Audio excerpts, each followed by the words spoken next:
material at all. You really have to see it as this one person's powerful story. It's all about grievance, betrayal, and ultimately this feeling of like total vindication. It's not trying to be objective, is it? It's pure narrative. Not at all. It's about the emotional weight, the sheer force of the claims being made. Okay, so the basics. It outlines this fierce conflict, a real family feud between the author and a cousin, identified only as Sounder. Apparently, this cousin is related on both the mother's and father's side. And the trigger point, according to the author, was hitting a really low point in life. What they call a disadvantageous position. Right, that classic moment where things go wrong and you find out who's really there for you or not. Exactly, and that vulnerability becomes the stage for what the author sees as the ultimate betrayal. So let's get into that core conflict. The author starts by laying out this fundamental issue, right? This feeling of being let down by family. Yeah, the document says they lack the inherent support from my biological family, which they owed me.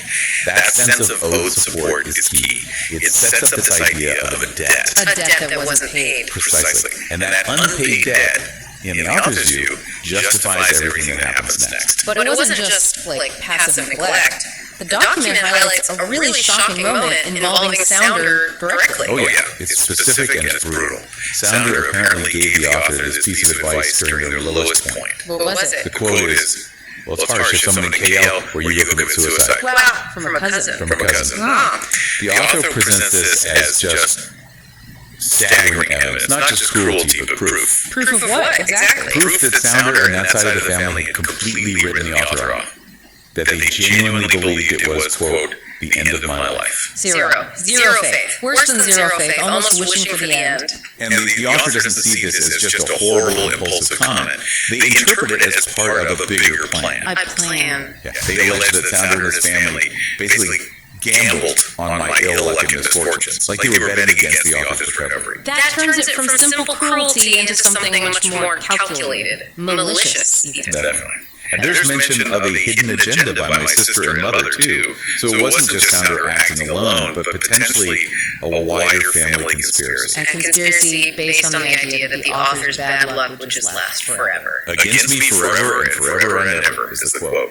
It paints this picture of the author completely isolated, fighting against their own family who expected them to fail permanently. Okay, so if you're going to claim that level of betrayal and eventually claim this massive victory, you need to establish why your enemy deserved it, right? Absolutely. You have to dismantle their moral standing.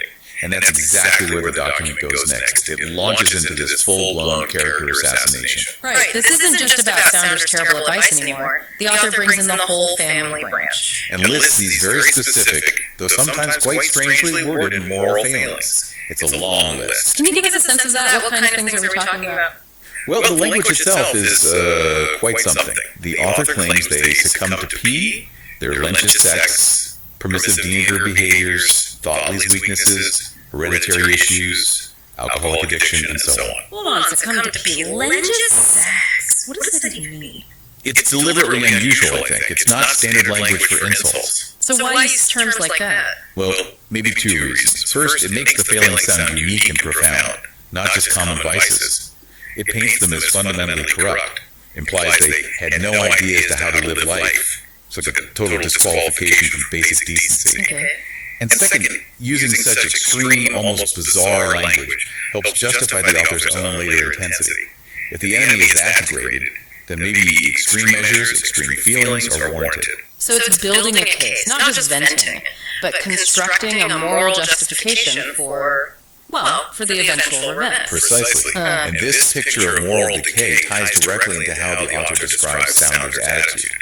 His arrogance. How so? Because, according to the author, Sounder felt completely safe doing all this. He believed that he had too much sophisticated to pull my legs and get away with it. Sophistication meaning cleverness? Or social protection? More like social protection and cunning. The author says Sounder felt he was under a too strong sheath of protection by the social setting. Untouchable. Yeah, that no consequence ever would near him for all the sinful atrocities he cleverly unleashed against me. He felt insulated. And the source connects this to his lifestyle. It does. It mentions them enjoying Malaysian comforts as their shields against my feelings. It sets up this stark contrast. Sounder, safe behind his privilege, attacking the vulnerable author. A shield the author clearly intends to shatter. Absolutely. The narrative demands it. So the setup is complete. Betrayal, conspiracy, moral bankruptcy, arrogance. Now comes the turning point, the vindication. Right.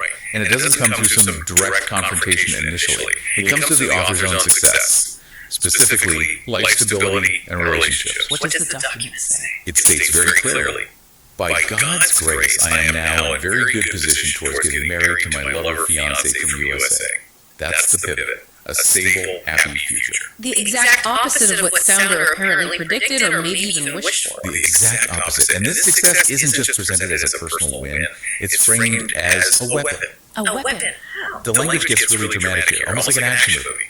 The author says the day came for Sounder and his allies to sense the return of the dragon kung fu that star. Wow, okay. So the author sees their comeback not just as getting better, but as becoming this powerful force for retribution. A force, yeah. And its success itself is described as a physical act of violence against Sounder. What's the line? I clenched the chin of Sounder, breaking his cheek with my success news. Breaking his cheek with news. That's a powerful image. It is. The success itself is the blow. It shatters Sounder's worldview, what the author calls his D-team's illusions. It proves Sounder wrong, basically, in the most dramatic way possible. It validates the author's struggle and completely demolishes Sounder's prediction of failure. It's vengeance delivered not through an action, but through an outcome. The news is the weapon. But you have to wonder, right, is the author claiming their success caused Sounder's downfall? Or just that it happened after and they're linking them? Well, the document definitely presents it as cause and effect. Once the author announces this success, this marriage, that's when Sounder's world supposedly starts to crumble.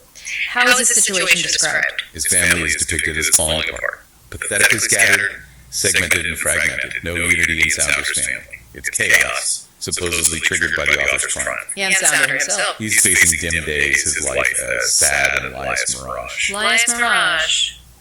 Maybe meaning his previous show of wealth and comfort was all fake? An illusion?